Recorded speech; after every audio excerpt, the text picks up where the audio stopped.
Hey everyone.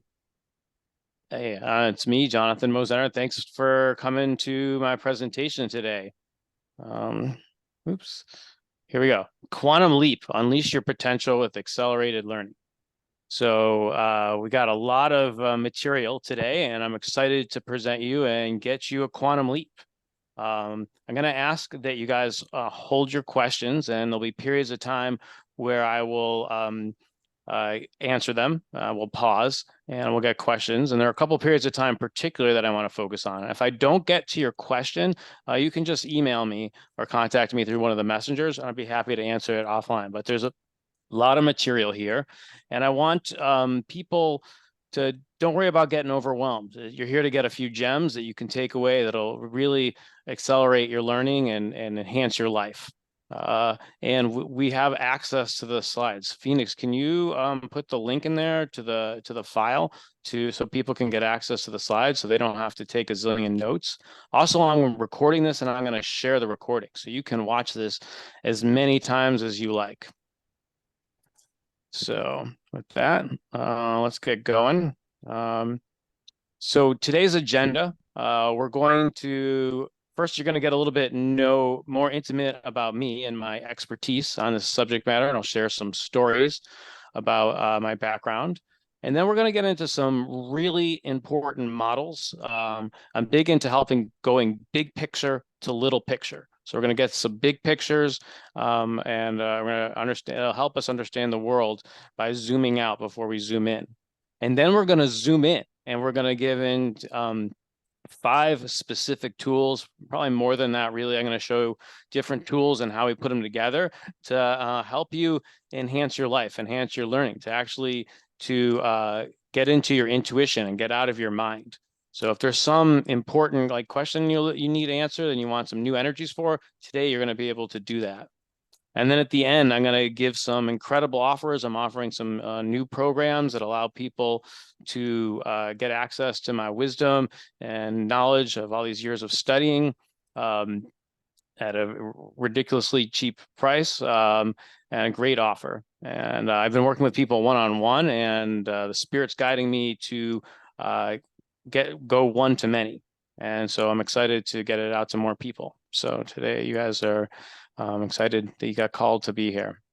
So I'm going to come off my share screen here. We're going to do a quick energy exercise to get our energy up. And so um, I want you to actually, I want to get my view.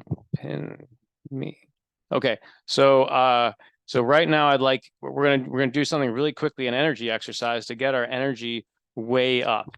And so the first thing we're gonna do is we're gonna put our left hand up, and we're gonna get into enthusiasm. I want you to just feel like a lot of enthusiasm. You're getting a lot of incredible free information here. It's Easter weekend, we're alive. It's awesome. Just really remember a time when you've been really excited and bring it to you here right now. Woo! And just bring it into your left hand. And then in your other hand, put your other hand up. And I want you to just get into what I call tenacious fascination. The more you kind of pay attention and really listen here, the more you're going to get out of this and the more lessons learned. So just think of a time where you're like in a really zone, a flow state where you're just gathering everything, all the information in, really focused, because I'm going to entertain you with some stories and some wisdom bombs that are going to change your life. So I don't want you to miss anything.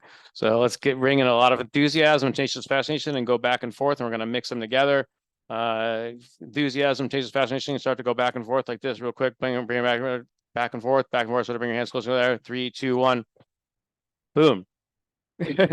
So now hopefully you're feeling enthusiastically and tenaciously focused. And we're going to just add one more ingredient. So put all that information in your left hand, and in our right hand, we're going to bring in our upper mental intelligence. Think of a time where you just felt like on fire, like super intelligence. I've got Ganesha back here, and he represents super intelligence. He's one of the deities I work with, and there's some high-minded things here, and you have the wisdom here. There's a collective mind that's bigger than us. The energy is bigger than you ever had before. You're going to be able to drop big ideas fast. So remember this time that you had incredible intelligence. Bring it in with the enthusiasm and tenacious fascination. Start to bring your hands closer and closer together. Mix them. 3, 2, 1. Woo, and just put it up to your third eye and and see like a little tornado going on like this on your hands, and charge up your being, and boom, we're here. We're at a higher energy state, and we're going to get this stuff done. So let me get back to the meat of this and get you some lessons learned. I'm excited. I know I'm feeling a bit more energy. So if you guys are feeling more energies, feel free to drop it into the chat and let us know how you're feeling. I got to hit the share screen. And let's get on with the presentation. Okay, so next thing we're going to talk about, oh, it's my background. Cool. So, oh yeah, so a little bit of a vulnerable share here, but I'm a nerd. I'm going to own it. And it took me a long time to kind of accept myself, but accepting yourself is an important part of the process. And by that, I like to think about ideas. I've got intelligence, and I get obsessed about things. I've had someone come up to me I didn't know. They said something like, "Hey, Jonathan, once you're into something, you're really into it." And I'm like, "Yeah, it's true." And as far as social ineptitude, I don't know if that's so much true now, but when I was in like high school and stuff, I was not one of the cool kids.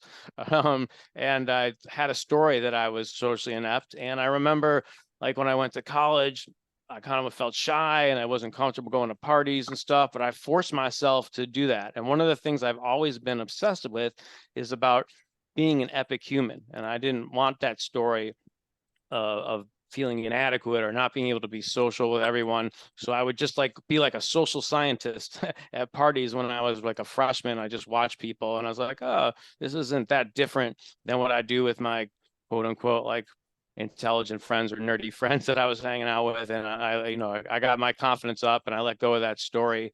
But I also realized that, maybe keg stands and drinking lots of beer wasn't my thing. I'm an intellectual. I like to talk about ideas and stuff like that. Anyways, but just a little bit about my nature being.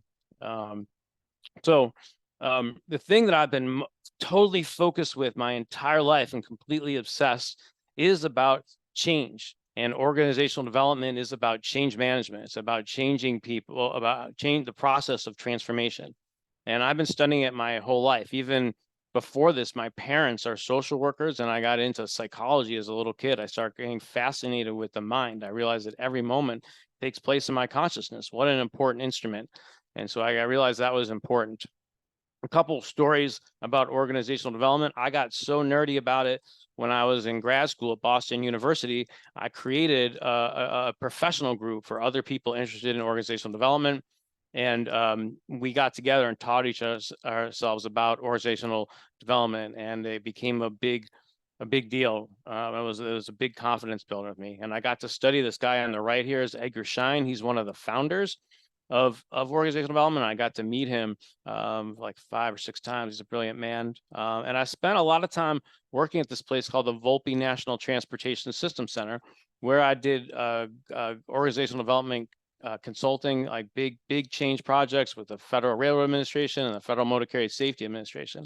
I also want to mention this because I always felt like I was meant to be an entrepreneur, that I was supposed to collect a bunch of different ideas about transformation and put them together and do something new. But despite that desire and passion, I could not get out of my own way. And that's when my life completely changed. And it wasn't until the age of 39, turning 40, that things really shifted for me. I kind of just said, like, whatever's happening with me, I don't know, despite my obsession with human flourishing, I don't have enough information to get over my own biggest hurdle. And so I had this like enough of this moment. And I just said, dear universe, I will do whatever it takes to manifest my best self. And I started exercising more and eating better. And then I had a problem. I had ADD, and I was taking all this medication for it. I was really unfocused, and I was doing like 9,000 things at once. And I said, I'll try this thing called meditation. So this brought me into Vadana Buddhism. I got guided to this meditation. I just thought I was going to get focused. I had no idea what the world had in store for me. These are some of my teachers. The guy on the left is Daniel B. Brown. He was my primary retreat teacher. The guy to the right of him is John Churchill.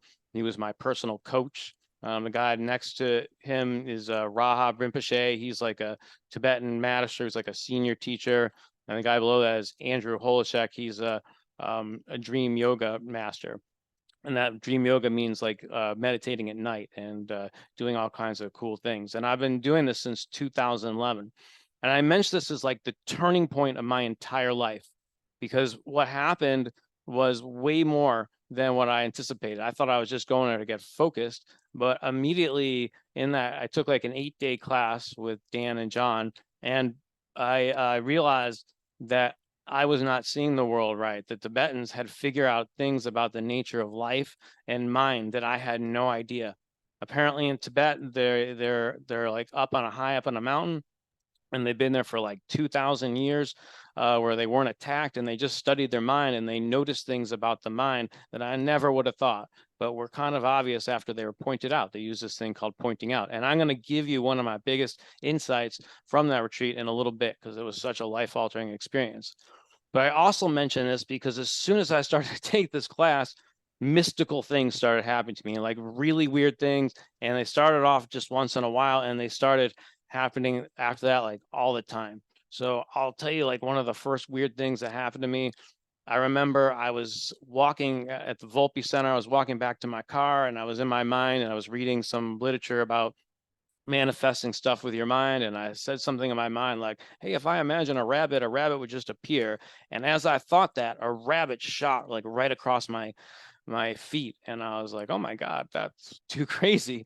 And then what happened was the rabbit started shooting, running across my path like all the time. I felt like I was going down Alice in Wonderland.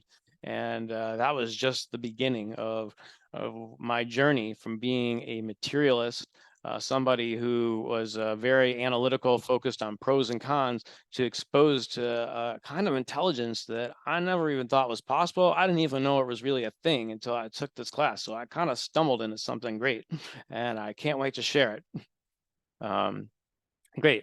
So one of the things, before I kind of get into these two teachers, what happened to me was I started to get, my intuition came on board, and it started to guide me to things. Like all of a sudden out of the blue, I was on Facebook, and I got this wisdom bomb. I was like, hey, Jonathan, you got to like watch this video. And I watched this video, and it was this movie suggesting that the things that in the mainstream media aren't all true. And I started researching things like mind control and false flags and UFOs, a lot of things going down the rabbit hole. I basically said like, hey, there's more than meets the eye here. And I discovered YouTube channels that I've never been on, and it completely shifted my life. Just that one little like intuitive blast. And then after a couple of years, I was like, there's a lot of problems in the world. Dear universe, I seem to have a connection with you. Can you guide me on how I can be of service? And I got an answer back. It was like, hey, Jonathan, you're obsessed with transformation. We're going to send you to a bunch of new transformational tools that almost nobody knows about. And I want you to put them together and come up with something new that will expedite transformation. The world's in a lot of problems. AIs, coming, are here. Robots are coming. We got to upgrade the operating system of the human being. So I got guided to both of these guys, and these guys are very esoteric, but extremely powerful. And I'm going to talk a lot about energy. The guy on the left, his name is Donnie Epstein, and he teaches something called epienergetics, and he's an energy inventor. And he invented a new kind of chiropractic that uses like subtle energies, and he came to the world like, he was sent here. I'm telling you, he talks about when he first came here, he just saw bandwidths of energy, and you didn't even see people's faces. And he teaches people how to get in touch with the energy patterns. And I was one of his first students in his non-chiropractic program called Alchemy. And I'm extremely passionate about it because it accelerates these growth and quantum leaps. And you're going to get a taste of some of the things that we did, including that bundling technique that we did earlier. This other guy, Sifu Jones, he's a Qi teacher, and he's got a program called Qi Energy Heals, and it's a very esoteric Qigong. And he went to Asia and studied with all these kind of Asian masters, and came back and created his own program. And his gift is amplification. He can amplify like your feeling. He's almost like the nervous system's made of energy, and he can charge you up. And Donnie's gift is more about energy information. He flavors the energy. He knows how to direct the energy. He knows how to connect to different energy bandwidths. So they're both energy teachers, but they're completely different. They don't know each other, but I'm kind of the person in between, and they go together really well. And it goes well with my Vajrayana stuff as well. So I'm looking forward to showing you it, how we do that. These are some other people. The guy on the left is Neil Kramer. He's a Western esoteric thing. He was very important to my life. At one point I got really into psychedelics, which I'll talk about a little bit more on the next slide. And he was one of my psychedelic integration coaches. And he also put me into touch to Western esotericism, Hermeticism. He's a big fan of esoteric Christianity. He's a very wise man. He was the first person I told him about the rabbit thing. He's like, Jonathan, that rabbit thing's it's a totem animal. You got to go spend time with rabbits. The universe is trying to tell you something. It's a form of animism. Animism is when the universe is talking to you through symbols. So the guy in the middle, his name is Mark Schur, and he's got his own kind of quantum leap technology, and he taught me something about conscious language, and it's these ideas of decrees we're going to talk about. I'm going to give you a taste of that one too. He said, taught me how to really reprogram our beings and our mind through decrees. The guy on the right of him is named Andy Hahn. He's got a thing called, he's a transpersonal psychologist. He's got a somatic therapy that allows you to really get into regression and really remember things and bypass defense patterns really fast. It's a really creative technique. I'm trained in that, and that's something that I also do. The guy on the bottom left is Mark Walsh. He's an embodiment teacher, and as guy who's very had a lot of thoughts, he gave me a lot of tools and techniques to kind of get back into my body.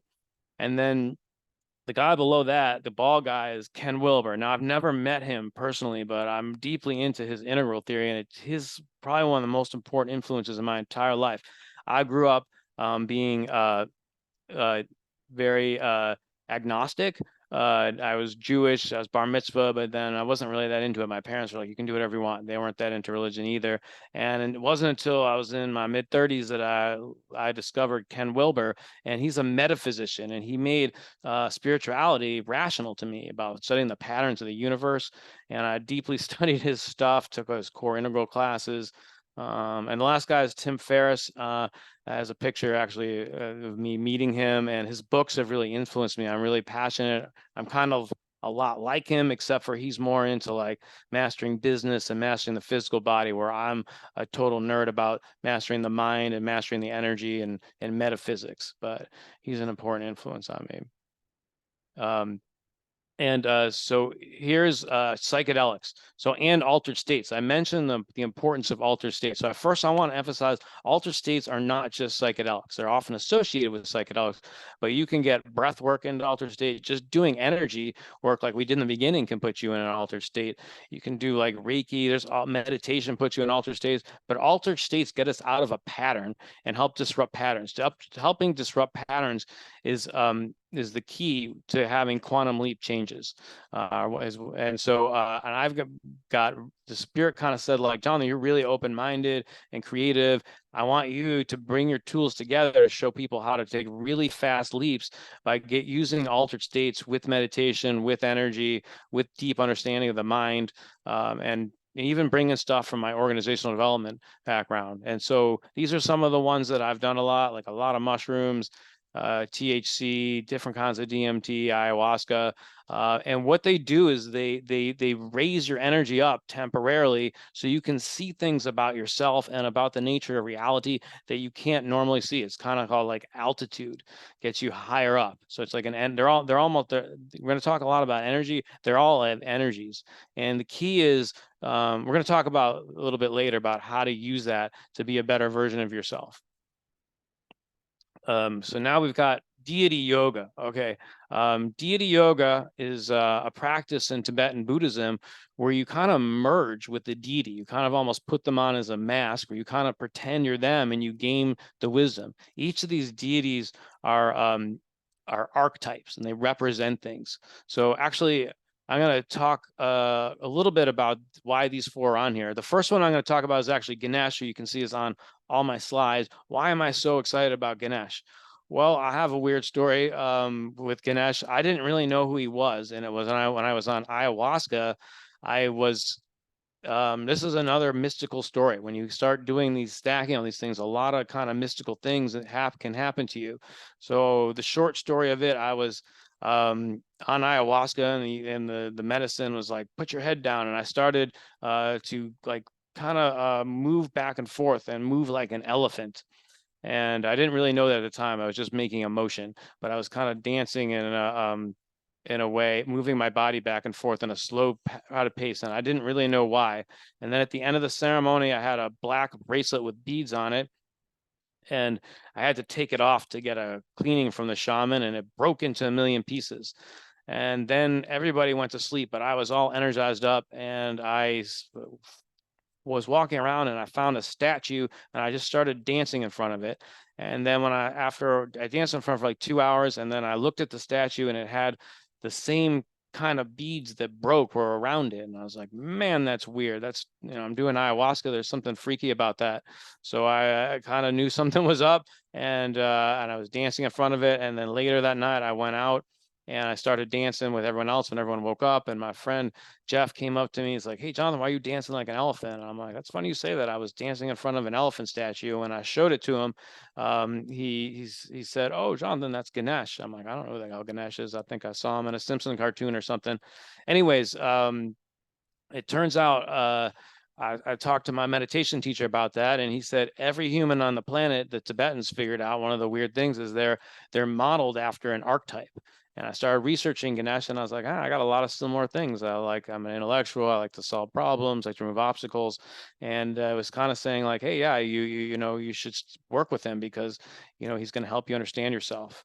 And then when I was working with Ganesh, he suggested that I worked with Jesus. He said, like, John, in a past life, I didn't used to believe in past lives, but when I got deep into myself and I was trying to become my best version of myself, I learned that the consciousness has a lot of layers, and I had to go back and heal wounds from my childhood. And then that wasn't enough. I was like, you got to go back and work with past life wounds. And it was saying like, you need to work with Jesus because you also were crucified in a past life, and he knows about that. And if you study his life, and also I want you just to merge with this being, he's going to open your heart.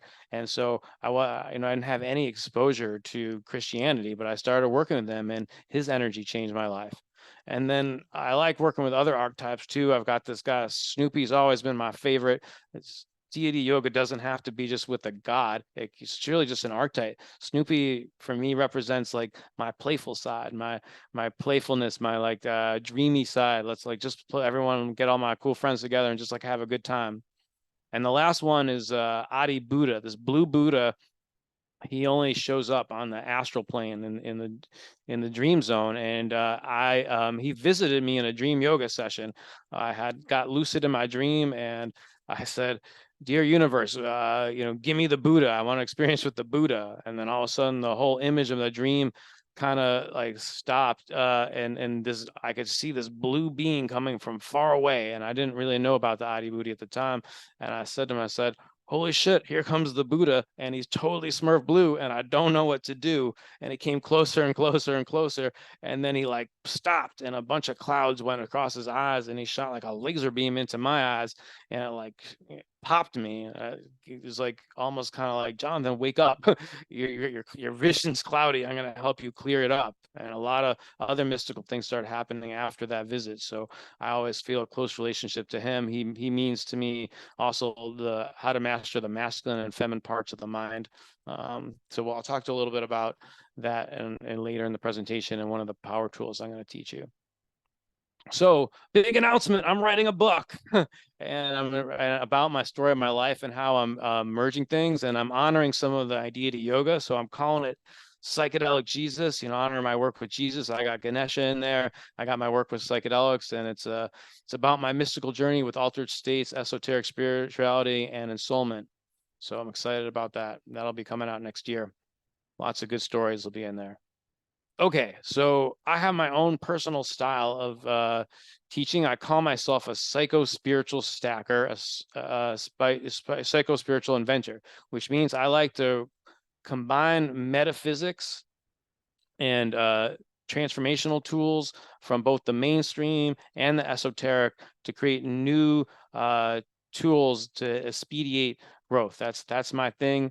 I think I do it better than anyone else in the world. It's my favorite thing to do, and it's my favorite thing to share. I feel like my spirit has descended to the planet at this time to kind of save people a lot of time. I've studied a zillion stuff. I mean, what I shared with you is not the full picture. I'm really obsessed with this, and I can't wait to give my gifts and play my small part in this divine unfolding of this great play. And I think I'm super optimistic when I study all the things that are happening. There's so many cool things happening that are not known by the mainstream. I think we're not only at the period. I know a lot of people are thinking there's a doom and gloom, and I'm going to explain why that's so. But I think we're on the tipping point of something great.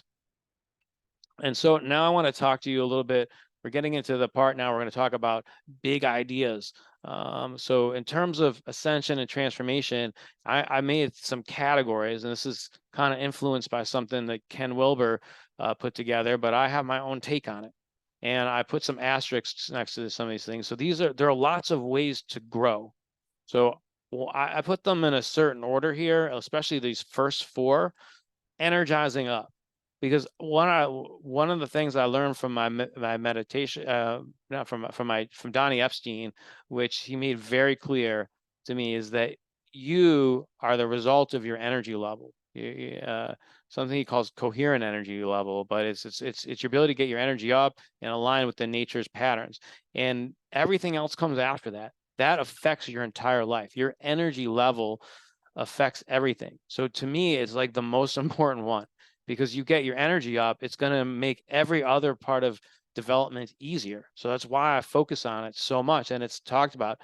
And people think energy just comes from your food or your exercise, but those are only a couple places. You know, your body can get energized up. You can work with different kinds of, there's a lot about aligning with the patterns of life that's really important. The mind takes up a lot of energy worrying about things it doesn't need to. And I'm gonna show you why in a couple slides. And I'm gonna show you what I think is the biggest reason humanity's stuck and how to get out of it. And so energizing up is critical. And I think we're all energy beings, and there's a lot of ways to energize up. Waking up is the stuff I learned from the Tibetans. It's about meditative state development. Is our minds are complicated, and if you don't really understand the deeper patterns, you miss something important. So we're going to do a couple things about that. But what I learned from that is when you break up the mind into parts, because right now most people who have an ordinary mind, all the parts are fused together. But when you start to break them apart and realize who the real you is and the parts that are not you, and you change the relationship between this witness observer and these other parts, you realize that things open up and change, and you're running a lot of programs, almost like a computer program as running like a lot. Sometimes, if you open your MS config, your background programs, you realize you got a lot of programs that are running that are making your computer slow. Well, it turns out we got a lot of programs in our mind that are slowing us down and are creating us for being a lower energy beings. And when we clean up those programs, we're different versions of ourselves. So mastering your mind, just waking up things, critical. Cleaning up. So I'm going to talk about this a little bit more about why this is so, but our minds are not trained from as a child, as a baby, to be with all of life. We make some parts of life bad or wrong, and we don't feel our feelings fully because we make up a story, they terrorize us, and we suppress a lot of emotions. And I'm going to explain why in a little bit, but it's critical. The mind wants to experience everything and feel everything. So cleaning up is this process of releasing suppressed emotions. Now, it turns out feelings are super critical, because the more you feel down, the more you feel up. It's like a range. So I help people make it easy for them to feel their darker emotions that they're afraid to feel, or they have a story they're afraid to feel. I help them get easier to do that. And so then they have their range of motion, and then they get rid of that program that says, I can't feel this. It's taking up so much energy. And when you start feeling deeper, your intuition goes bonkers. and you start, what if you don't have to think so much and you can just know the truth and you can just relax? And when I say know the truth, it doesn't necessarily mean ultimate truth, but you know that you're guided and you're doing the best right thing. It's like relieves anxiety and doubt. Who wants that? Put that in, raise your hand in the chat if you're looking for, an ability to sharpen your intuition to go along with your mind. That's what I specialize in, because I went from having just focusing on the mind, and then I learned how to do intuition, and I put them together and they complement each other. So anyone's afraid you're going to, like, the mind is useless or it's wrong and intuition is better, I'd say that's false. The mind is useful. The mind puts things in categories, and we and helps, and the feelings helps us sort it out. Now, growing up, I'm going to get into a little bit specific, because I mean something that most people don't believe in. If you have questions, kind of hold on to them. I'll get to them in a little bit. So we're going to get into what I mean by growing up. Great. So I don't know if people have heard of spiral dynamics, but it's a really important model.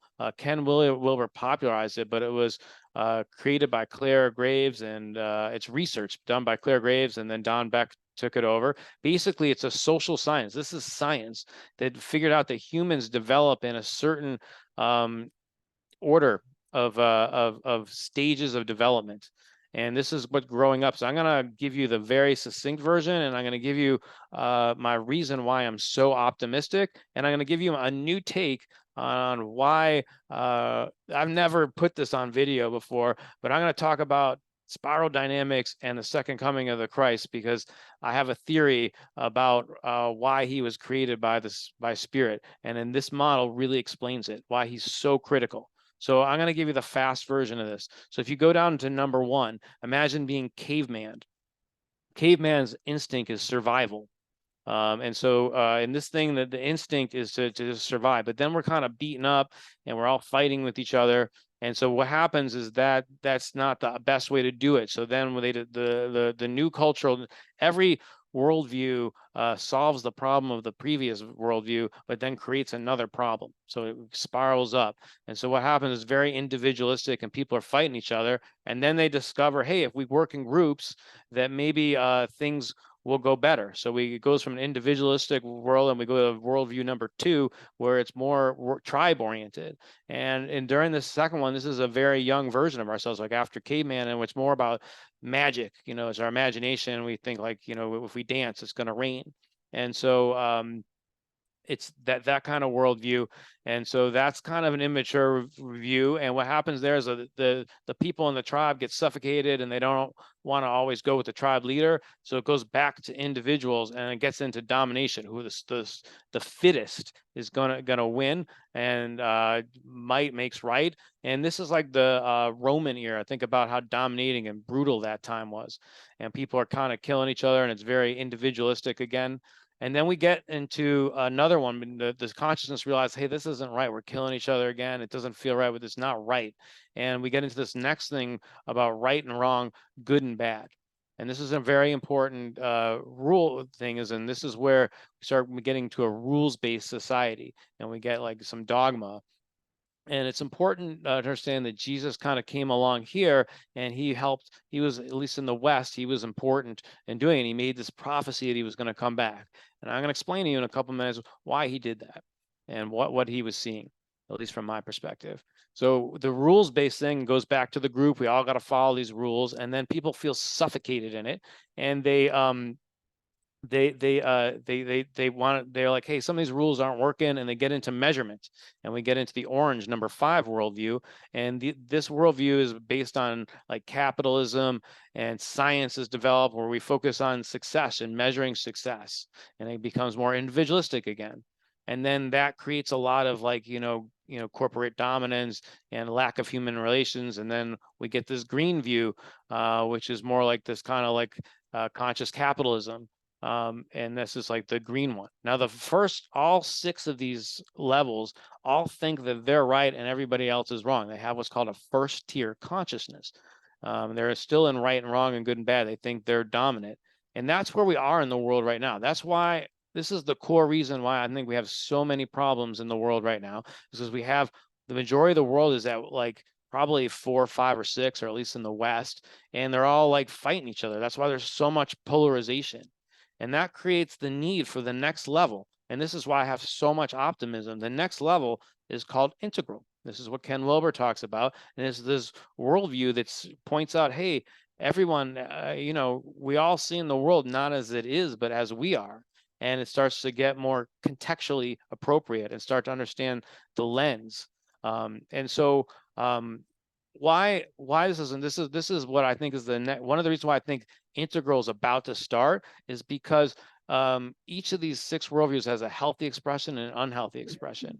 And the unhealthy expression of line 6, when it gets mainstream, it looks like the woke movement, which has some good intentions, but has gone way wrong. You know, it's just, I don't want to get deeply into that, but it's just functional. You know, it's trying to make people right, but it's discompassionate. It's like only one way of looking at diversity and not honoring diversity of perspective, for example. So why am I tying this back to Jesus? Because what I think Spirit figured out was during Atlantis, for people who don't believe in Atlantis, I'm not going to get into that, but study like Graham Hancock and Randall Carlson, they go on Joe Rogan a lot. There's a lot of physical evidence that Atlantis is a real thing. And the story behind Atlantis is that the real intellectually and the mainstream people kind of got so apart developmentally that the whole society collapsed. And I think the Spirit realized, hey, I don't want that again. I want all my species to grow up peacefully. So in my opinion, the Christ role is to come back and tell everyone, hey, in the blue, it's time to bring the new teachings. It's time to realize that the stuff that's in the Bible or the way you're interpreting the Bible, it's too rigid. You know, we got to get out of the one way of looking at things. We got to bring in multiple perspectives, intelligence. And because he comes back, his fans start following him, and then the whole world kind of figures out, gets curious about integral, and then we grow up as a species, and we realize that it's integrals about compassion because it sees the world as a context. So that's my own personal theory. You got it first. So whoever's called here, that's why I think you'll be seeing him coming back. and that's to me his purpose. You know, people think he's going to be Superman or something. I think it's just going to be like, no, he's going to help everyone get on the same page. He's a unifier, you know. Anyways, that's my story about it. So some other types of ascension are like teaming up. So this is about collaboration, relationships. So all of that kind of work. Discerning up is just getting better at discernment. Opening up is just viewing things with more of an opening mind. And developing up is just like skill development. So like, you know, in a modern day, you got to know how to use computers, for example, the internet. So you got to develop your skills. Or if you're going to be a content creator, you got to figure out videos. So it's just developing up what you need to do it. And the last one I like is just called showing up, because it's all about showing up. The only reason we do any of these kinds of ascension transformation kind of techniques is to show up and be our best versions of ourselves.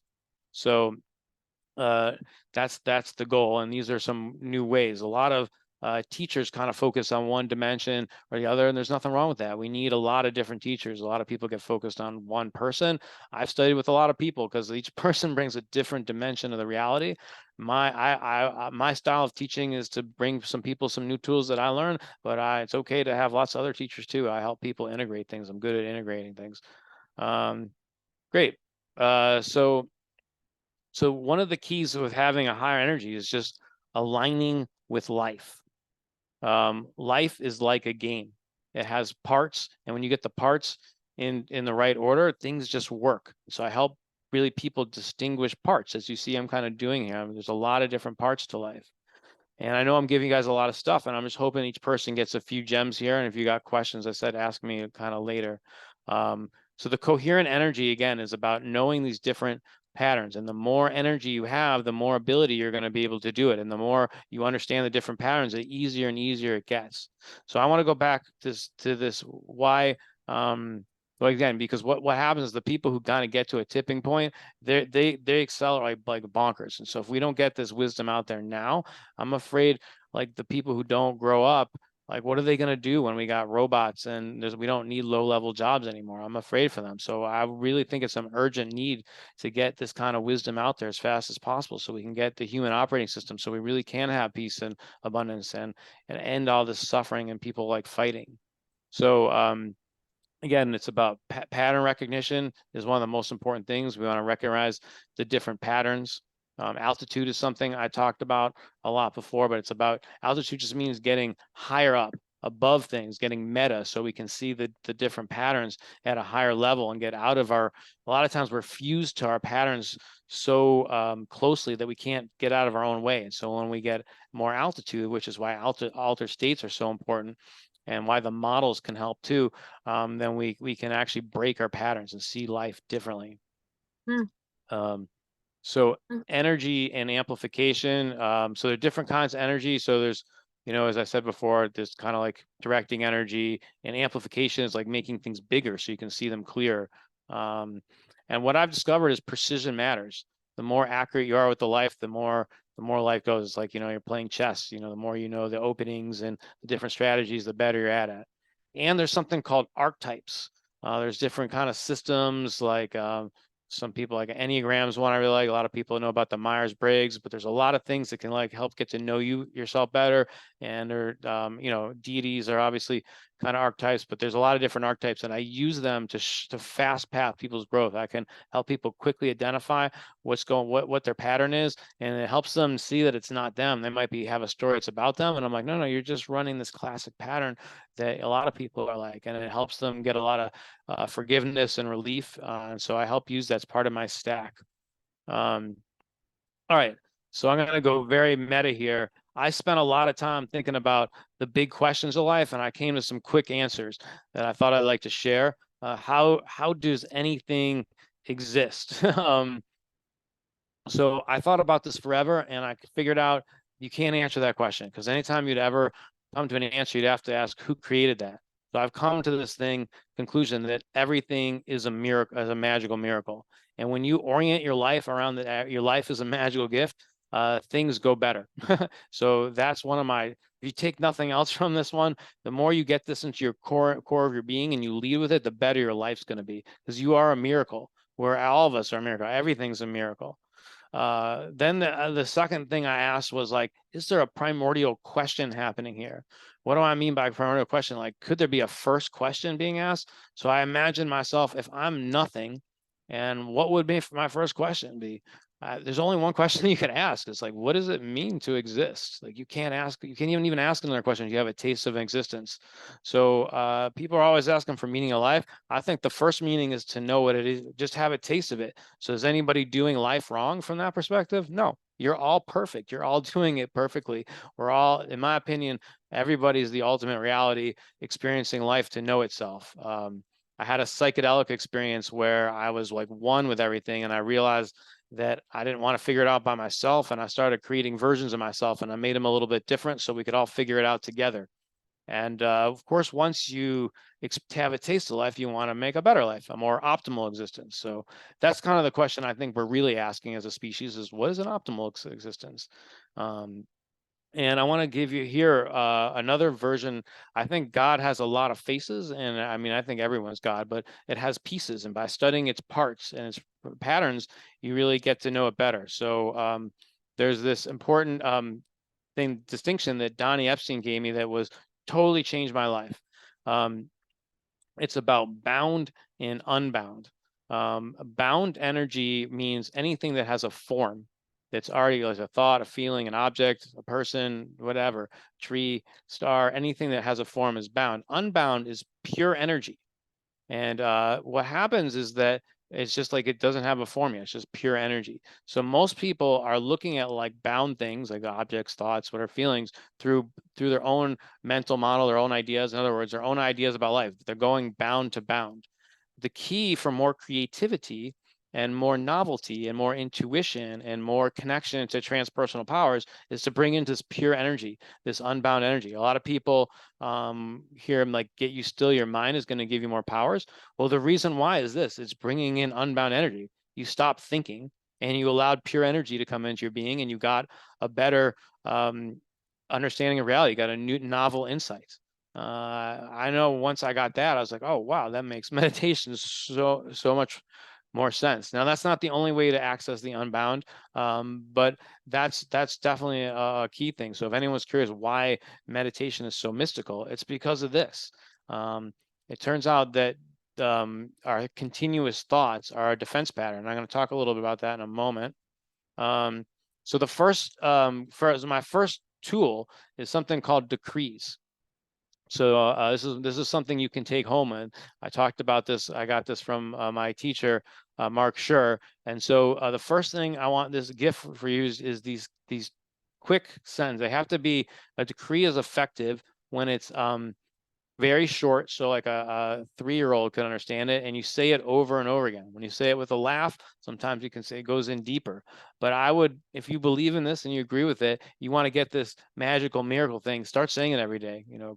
Just say everything's a magical miracle. Everything's a magical miracle. Everything's, saying it over and over again will change your life. And then another critical one is based on like what I was telling you about, like the spiral dynamics thing. Like I see the world not as it is, but as I am. This brings out compassion. It also helps you realize what you're seeing probably is definitely not the truth, the full truth. You have what Ken calls true but partial perception. And that's important. You want to dig that in. You want to be really humble. Even all the things I'm saying here, I say humbly, this is my best wisdom after years and years of study, but I'm not attached to any of it. But also, I've been doing this a long time, and this stuff really works for me and my clients. So, I'm a volunteerist. So my suggestions is try these on, see if they work for you. This is a good one to drill in. And it's going to help you understand when someone does something that you don't understand, you're not in their mind. You didn't live their life. You don't understand what's going on with them. Even people who think are doing evil shit, there's probably a reason why they're doing it. I'm not saying that makes it okay, but there's probably something happened in their psychology, in their context, in the help that made them that way. I didn't put this one down on the slide, but here's another decree that I tell all my clients to do is a lot of people believe their stories in their mind. Your stories in your minds about you are BS. They're contingent on your energy level. And as you start to get to higher levels, and this is one of the things I help my students do, is help them stop taking their stories in their mind. I'm talking about the stories that aren't working for you, the stories that you're not perfect, there's something wrong with you, you're bad, you're a failure, you got shame. I don't know, whatever that story is, I'm telling you right now, drop it. And a good decree is my thoughts, feelings, experience are determined by my energy level. And say that one over and over and over again, because you want to drill that wisdom in there. So as soon as you start to notice, oh, I'm doing that thing that causes my energy to drop, and I waste half the day, and feeling bad about myself, it's only because your energy's low. And eventually, if you learn to feel the suppressed emotions, do that cleaning up work that I was telling you about, those stories will get less and less there. And so there's something what I call management work and root cause work. So management work is like remembering that the stories in your head are not true and just getting off it. And then the root cause is actually feeling the suppressed emotions that you didn't feel as a child or in a past life or whatever. And so those are my specialties, because I needed that to be this version of myself. It's only now that I've done all this work that I'm living my dream life. So I hope that's useful. So that's power tool number one. Great. This is another meta theory from Donnie Epstein. Now, Donnie Epstein is responsible for the 6 intelligences. I added this layer about defense patterns. I'm going to show you, in my humble opinion, this is the entire reason why the species is stuck in first tier. And I'm going to show it to you on this slide. First off, these are the 6 intelligences, and kind of like the spiral dynamics, I could do like an all-day class on both. I'm going to give you the short version of it. So everyone has these 6 intelligences. They're all good. It's just a matter of whether you're using them intelligently or not. So the first one is called the survivor intelligence. And the survival intelligence is about keeping you alive. It has one job, to keep you alive, and it's just on the lookout. And that can be like physically keeping you alive, but also like psychologically. If you feel overwhelmed by something, it can create something called a defense pattern, which I'm going to talk about in a second. And when it's used well, it's intelligently, it's only coming on when you're really in danger. But a lot of people aren't using the survivor intelligently because we programmed it when we were a little kid. And that's the problem. And I'm going to talk about that in a second. The reactor is just like your emotional intelligence. A reactor, his job is just to feel a feeling, an emotion, a sensation fully from beginning to end, and then take it as a piece of data. And then the mind can figure out what kind of meaning it wants to do with it or what to do with it.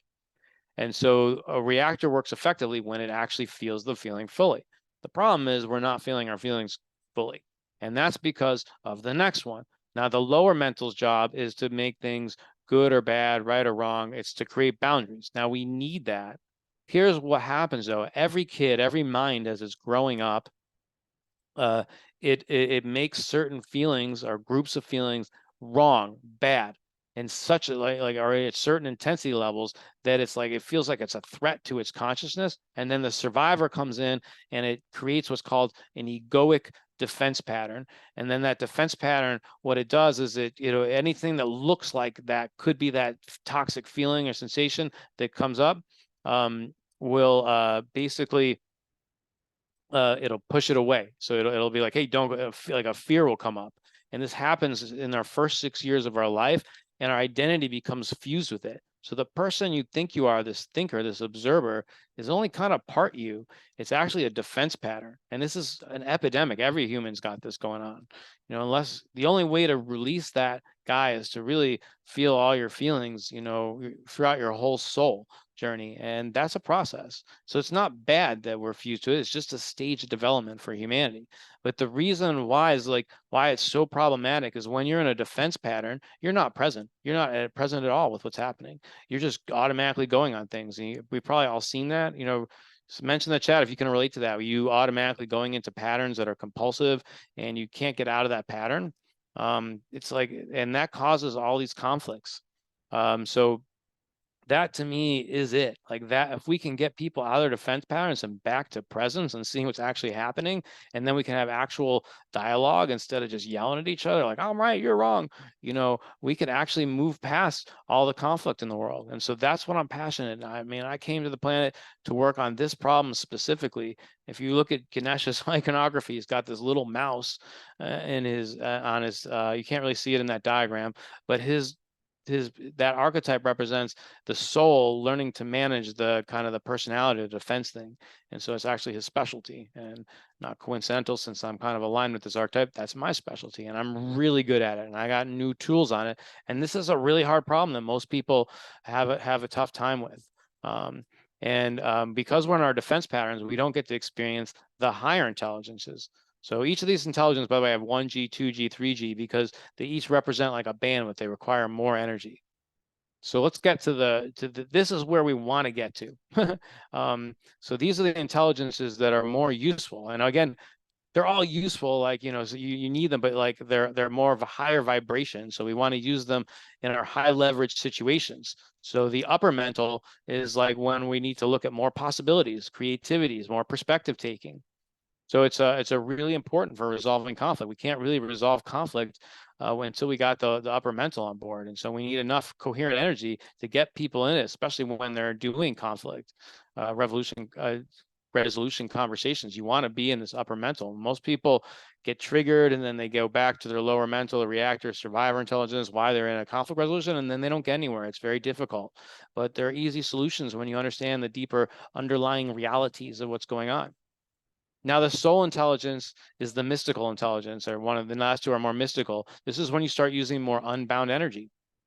And so the unbound energy allows you to have connect to the higher energies, like the plan of the universe, and also your meta intelligence, the part of you that's watching you, that knows what to do, your higher self. And when you quiet the mind or use other techniques to get to the unbound, you can basically get more spiritual downloads. You can get more visions. You can feel more connected and one with life. You get into flow states really easy when you have access to this soul intelligence. So this is one of the things I specialize is help people get into their soul intelligence. And we're about to do some exercises that are going to help you get more unbound energy and get into your soul intelligence. Now, the Weaver intelligence is a big idea. This is the part of ultimate reality that connects all the souls and knows that you exact people needed to be here right now, hearing me talk, and it's always bringing people together at the right time. And when you learn to trust it and evoke it, it can really work with you as long as you don't get attached to the results. And so this is another energy I help people work with. I mean, I went from having no conscious synchronicities to my life to now, like, it's weird if I don't have synchronicities. And that was a process that didn't happen overnight. I went from like one kind of download a year for the first few years. And then as I got really better at it, it got a lot faster. But I didn't have all these tools. I started with just like the meditation, and then these other tools, especially these energy tools, and learning to feel your feelings really makes it better. Also, the psychedelics are good because they can help you connect to those mystical experiences, and it changes your belief systems. And part of the reason sometimes the spirit's trying to talk to you, but you don't believe it because you don't have it in your worldview. So the more mystical experiences, it changes your attitude and your beliefs about things. So if you're excited about having more, mystical experiences, feel free to, mention it in the chat. Because that's, what I'm here to help people do, is to use these, get out of these lower intelligences and get into these other ones, especially during high. You don't have to do it all the time. Donnie's theory is epienergetics, the ecological use of energy and information. So sometimes when you're just lying around the house, it's fine, you're doing this stuff. But if you're in a high leverage situation, you want to be accessing your upper mental and the soul intelligence. If you're trying to create an epic team, you're going to want to work with the Weaver. And that's one of the things I help people with. Okay, so now we're going to do an exercise, number 2, power tool. So this is a guided meditation. This is the thing that kind of changed my life. It's about sense of self and who you are.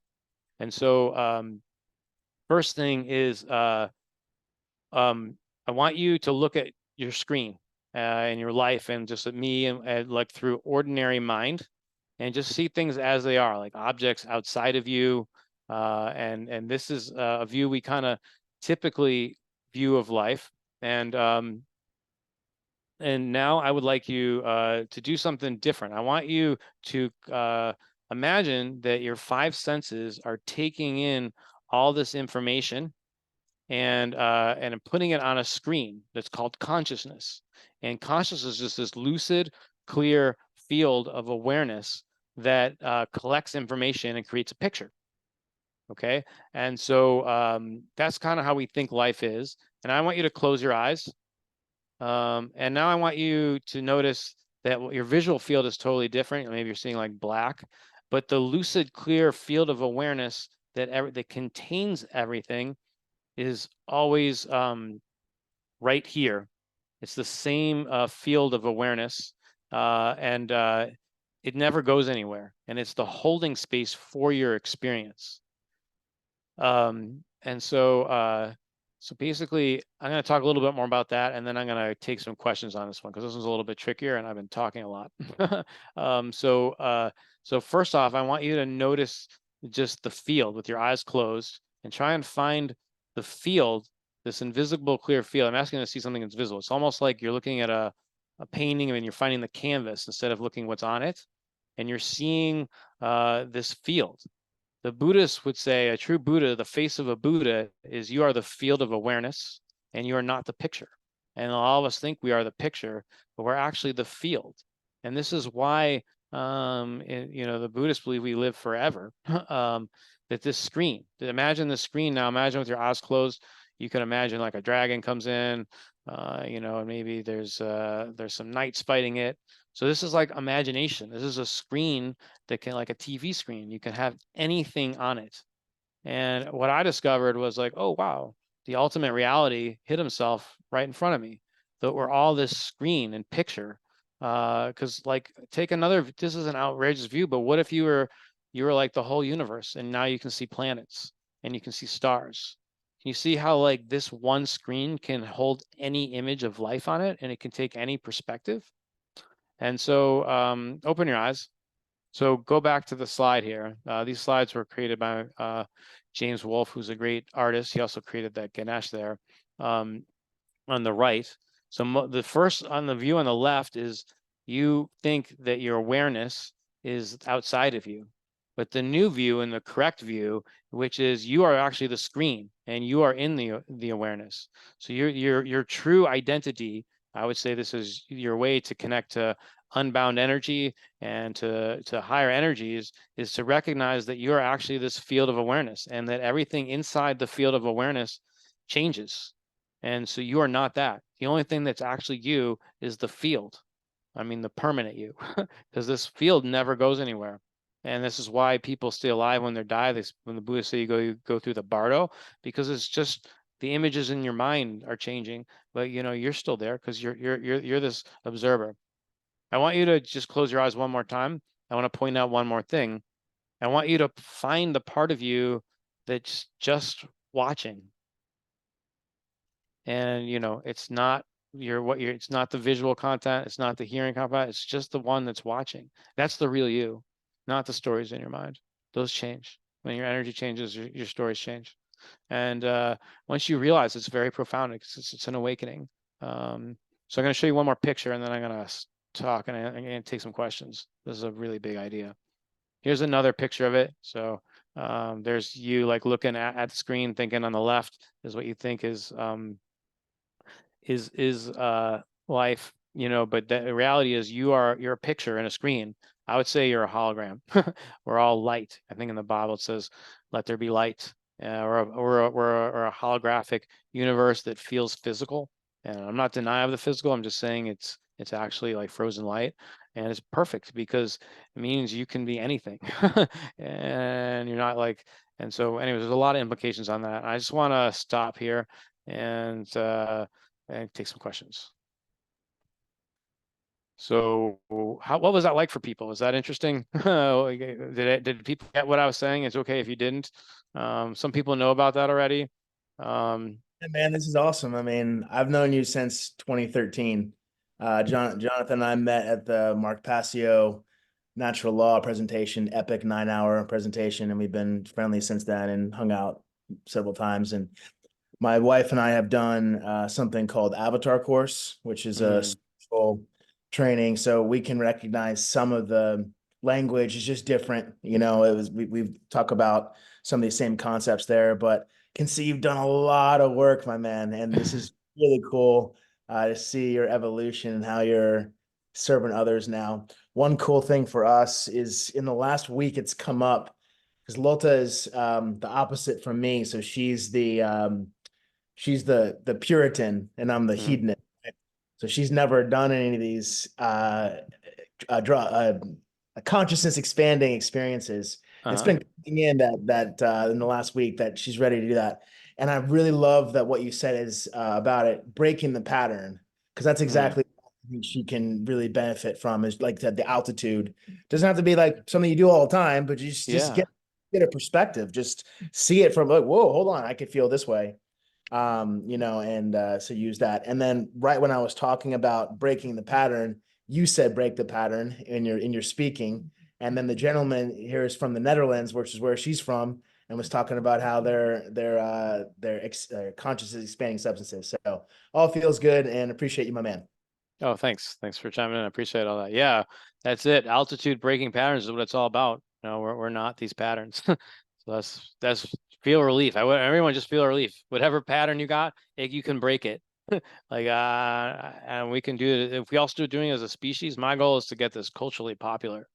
Um, Anyone else have any questions in general or about that specific exercise? We were able to see the screen. That's a big idea. I stopped there because I think that's probably the most complicated thing I covered. Feel free, everyone, getting something out of it. Feeling any other highlights you want to share before I jump back in?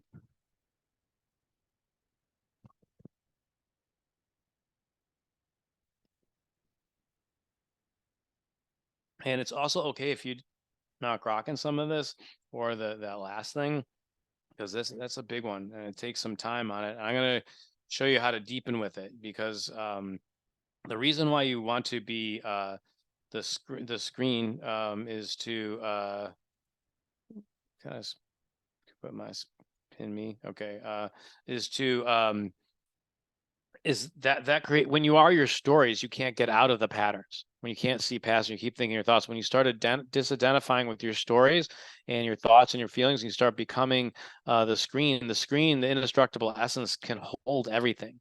There's nothing it can't experience. It's the ultimate reality, and you can experience. You can digest any experience, and it takes a process to change your basis of operation from being your old patterns to being the screen, but that's like that's what that's a big part of ascension, is realizing your God nature. I mean, I'm an ascension teacher, I'm an infinity teacher. That's not something that's going to happen overnight, but that's available for people. The esoteric teachings of Tibet got out. I mean, my teacher Dan Brown was told by the highest level teachers in Tibet that they got a download to send it west, and he was the guy to do it. The Dalai Lama called him in, and he worked with the Dalai Lama's senior meditation teachers, Vajrayana teacher, and he made it very Western. And so I got that, and he said to us, he said, like, look, it's not going to happen in my lifetime, but my disciples are going to spread it. And so basically that's happening through me and others as other teachers, is how to get it to this population. Cool. How do you protect yourself when people fight you being the screen they don't want to see? I don't know, whoever said that, you want to get on a little bit? Maybe I can answer that before I get back. How do you? Well, I think boundaries. What that's bringing up for me is boundaries. You don't need trying to get people to agree with you. It's a lost cause. Like, you want to find your tribe, guys. The next vibration is finding your tribe. I see us moving to a decentralized, peaceful world where people find their tribe. We got to have some universal morality that comes up about, like, not non-violence and how to use some shared resources. But after that, I think people should find their tribes. I think trying to force everyone, and people are all different developmental levels, and we're trying to force our level of development on someone else. It doesn't work. The people, you got to find your tribe, and that's going to be a part of life, is just moving around. So if you see somebody who is resisting these ideas, they're not ready for it yet, and that's fine. No judgment on everyone's perfect. Everyone is perfect relative to their context. Here's a big idea: you're all perfect. Everyone's context is king. God has a lot of forms. God is context. So the contextual forces that made this moment happen are always going to make this moment happen and make you happen. So that invokes forgiveness, and also responsibility, because the more you understand the contextual factors, then you can have more liberation. So when you understand the factors that are causing you to be stuck in a pattern, then you can liberate them. So understanding context is like taking a bigger view of life and seeing these parts. And so people who work with me, I know all the parts. I know a lot of them. I mean, there's probably more, but I know a lot of stuff. I've done a lot of study. I can get in there real fast, be like, hey, tweak this one, and you get results a lot faster. So cool. Why don't I get going? So I got a few more tools for you. So this is we're in the toolsy section. And the next tools are not as complicated as the second one I just gave you. And then I'm going to tell you about, for people who want to learn more about what I'm doing and how to go deeper with me. So let me go back to the share screen. Here we go. Okay. All right. So I like to stack things. Why isn't this? Okay. So here's some things. Once you find the screen, so this is like a morning practice. I agree with everyone. Is there? You can call this a lot of different things. You don't have to call it the screen, but it's almost no wonder. It's kind of hilarious that we are all obsessed with screens and TVs and our phones when we actually are a screen. So I kind of think that's hilarious. But it's basically, you could also call it like the space or the ether or the field of awareness or consciousness or awareness. So in order to get this into your system, you got to spend some time actually finding it. And one kind of way to do that, it does help to do a concentration meditation to kind of quiet your mind. I'm not going to teach concentration right now. That would take too long. But I do know how to do that. But a quick way to concentrate your mind is actually to hold your breath. So sometimes it gets you out of your head. You can just take a quick breath hold. Why don't we all do that right now and notice how that quiets your mind? Here's another quick power tool. Just holding your breath will, if you want to disrupt the pattern and get into altered state. So everyone, 1, 2, 3.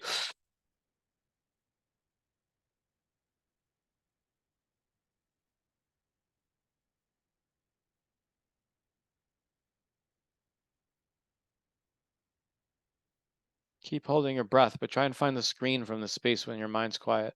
Identify as the space around you and not as you.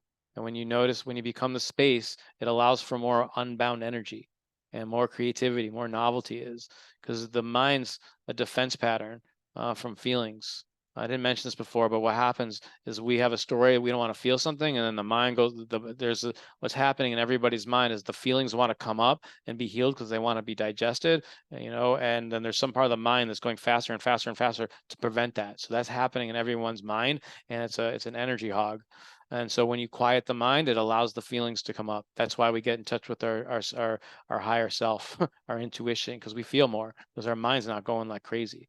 So I recommend a simple practice in the morning is holding the breath, finding the space, and then like just say to yourself one of the things: I am the screen, or I am the space, I am the ether, I am the field, I am the field of awareness, I am conscious, I'm awareness. And it's just a reminder, you want to get that into you. Is like, it'll help you disrupt if you get in a bad pattern. You can it can quickly get out of it. It's like, oh yeah, I'm not this pattern, I'm the space, I'm the ether. Why am I taking this so seriously? It's just an energy pattern, it's just a defense pattern. And so these are quick management strategies that really make a big difference, and they unleash your creativity. They make you a better use of your time. These are game changers, but you got to make it a habit. I mean, I'll say this: habits are big. So people who want it bad enough, we're willing to integrate the different kind of habits, will definitely transform, and they'll live their higher self. But that's part of the thing, is you got to want it bad enough to make a change. I mean, that's why I had such a big transformation. Is I basically got at age 39, I just said, dear universe, like a Texas Hold'em player, I'm like, I'm all in, and I pushed all my chips in. I'm going to manifest my higher self, and then I backed it up with action, and then the magic happened. So there's something about the universe that when you really want to go for it and really manifest something for the goodness of yourself and for the world, that the magic of the universe conspires to help you. It's a lived experience with me, and I know about other friends who are doing the same kind of work. It happens to them too. So I hope that inspires you to just go for it, man. You might live forever, but you only live once as this kind of person.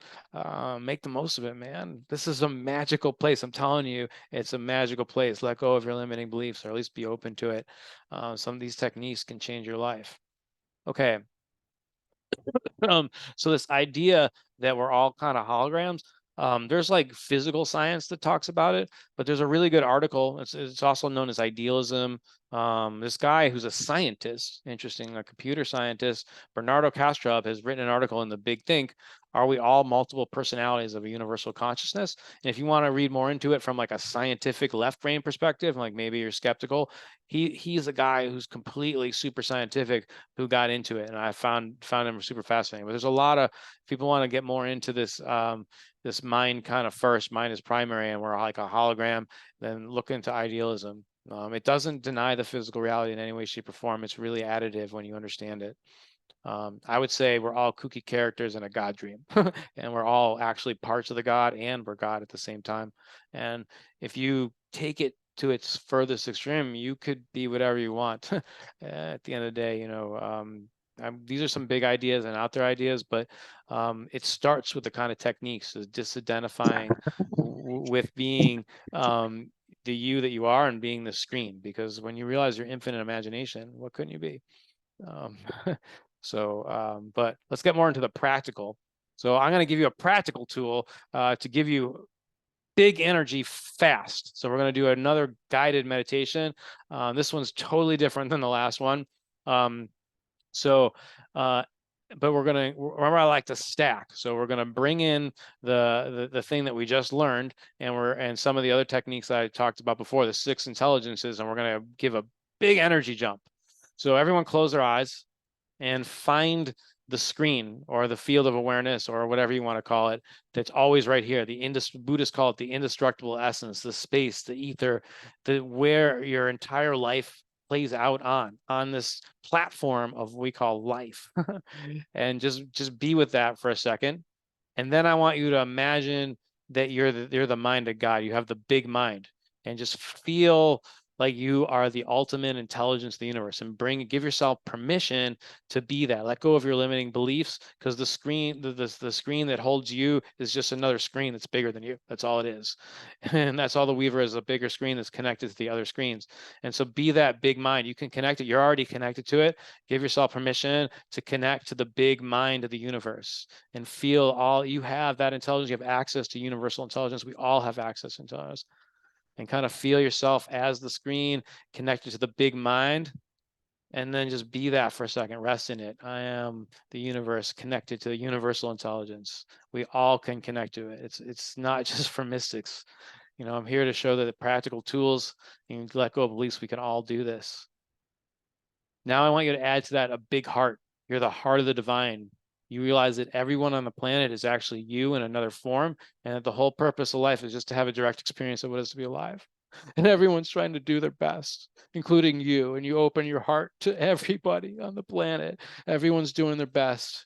Everyone's doing their best. And you have compassion for them. If they're doing something suboptimal, it's because there's something going on in their mind's stained by trauma.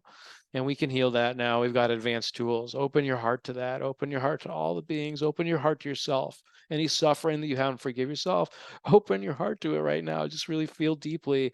You know what? You did the best you could in every moment. I did ayahuasca one time, and that was a lesson. It's like, Jonathan, each person can only do as good as they can and they can at a given moment. So open your heart to them. Anyone you're judging, any self-judgment, open your heart right now. You are the heart of the universe. We can all have these abilities to be that universal compassion. Now we're going to really jump our energy up. Now imagine that you are so much energy that you can see every soul in the universe and you can connect to them. Feel your energy increase. Give yourself permission to have an unusual amount of energy just come into your system. You are the universe and you can connect to all different souls and you have that power. And just feel that energy that's available here. This is how you get mystical experiences and transpersonals. You bring higher energy to you. And a lot of it starts with belief. Anyone can do this. Anyone can just let go of your limiting beliefs. You are also the Father. You're also the ultimate reality. And you're connected to it. Now I want you to bring that energy now and bring it into your soul, to your higher self. And so your soul has the exact amount of energy it needs to do this next exercise to get a big breakthrough, and how you can have an breakthrough on something that you've been stewing about. And now, let's call this energy that you have right now energy rich. It should be, if you're feeling energy rich, mention it in the comments. Yeah, because this hopefully puts you into a different state of mind so we can do the next exercise. And you can do this meditation anytime you want. I'll send you this video. And what I do with my clients is I make like guided meditations like that so they can just listen to it, and it's easy. It's a lot of fun to see people get into their higher self and make their dreams come true. That's what my life's about. Okay, so let's go to this one. The next exercise, let's take a pause here. I want everybody to write down a pressing question you have right now, or whatever, because I'm gonna show you the next tool is how to use this rich energy we just did, and we're gonna use it and to be in a higher state to get that answer. Okay, so everyone, I'll give everybody a couple minutes, and just write down like one question you got burning.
All right, hopefully everybody has a question. Now we're going to do another energy exercise.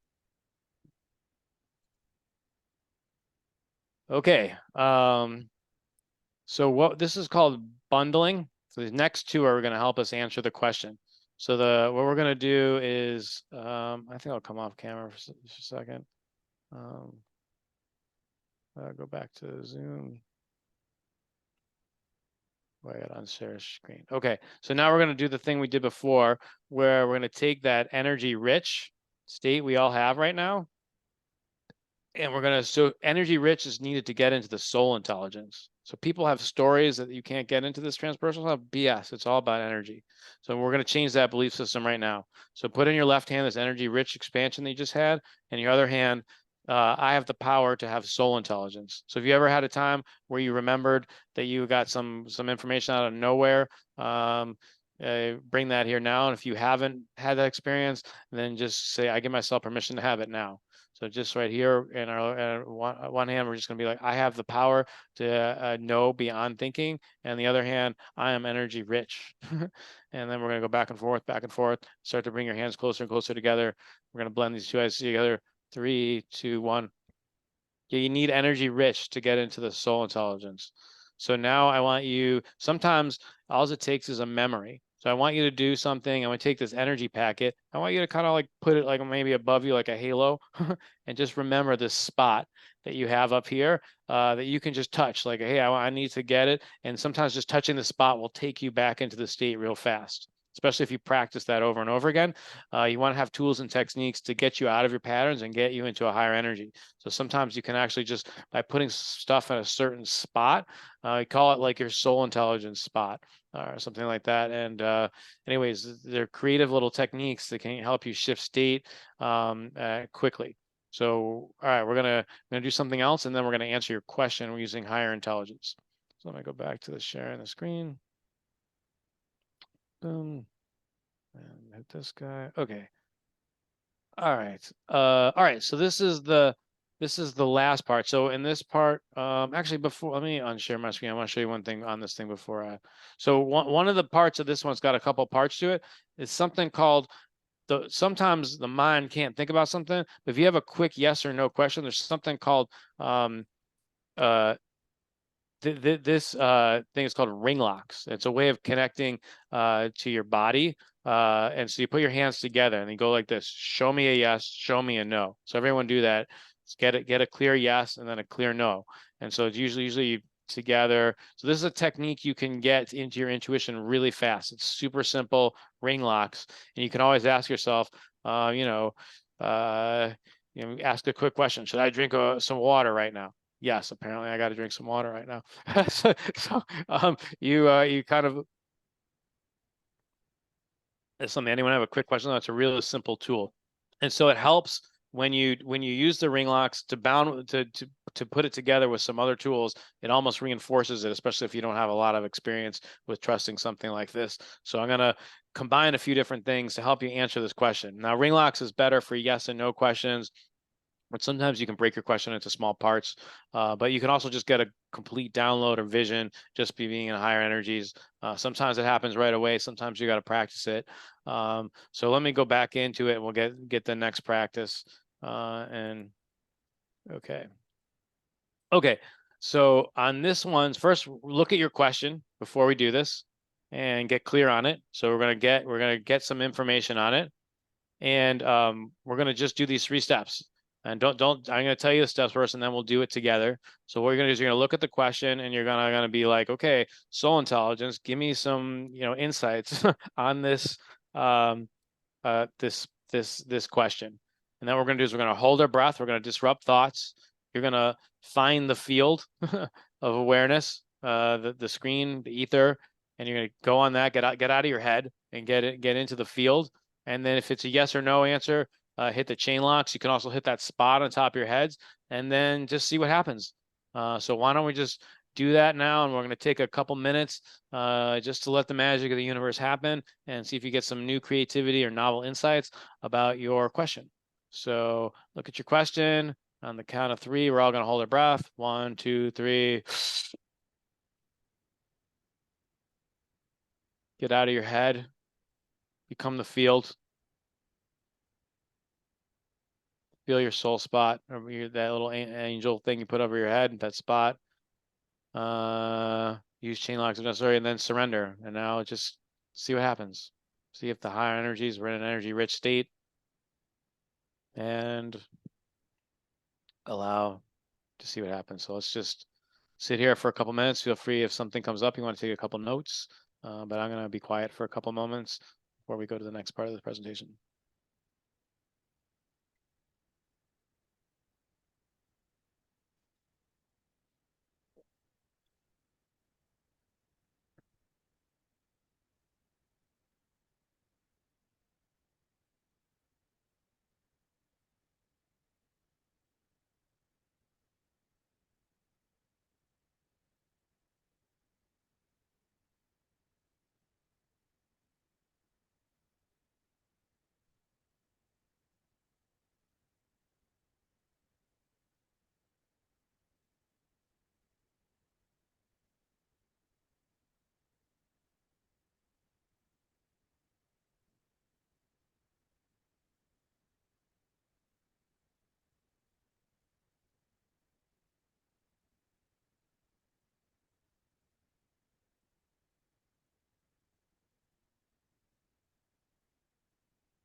All right, come back with that work for people. If you had any results you want to talk about in the comments, I'm going to plow through. We're going to get to the closing things. We're going to end here on time.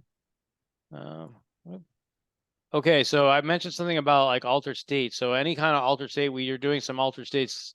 There are a couple just tips here is to dial that intention in with precision. The more you get your precision down, the better questions you get better answers. And then you can energize the field with your intention. Like what intelligence, for example, there's a lot of things you can do to energize, but like, let's say you wanted like, you brought in soul intelligence, but you might also want to bring in like, clarity, or if you have like it's a creative question, you might want to bring in curiosity. So you want to bring in energies for the field. And these are kind of things I teach. And before you get into the altered state experience, you want to get your mind and energy into an ideal state that aligns with the intention.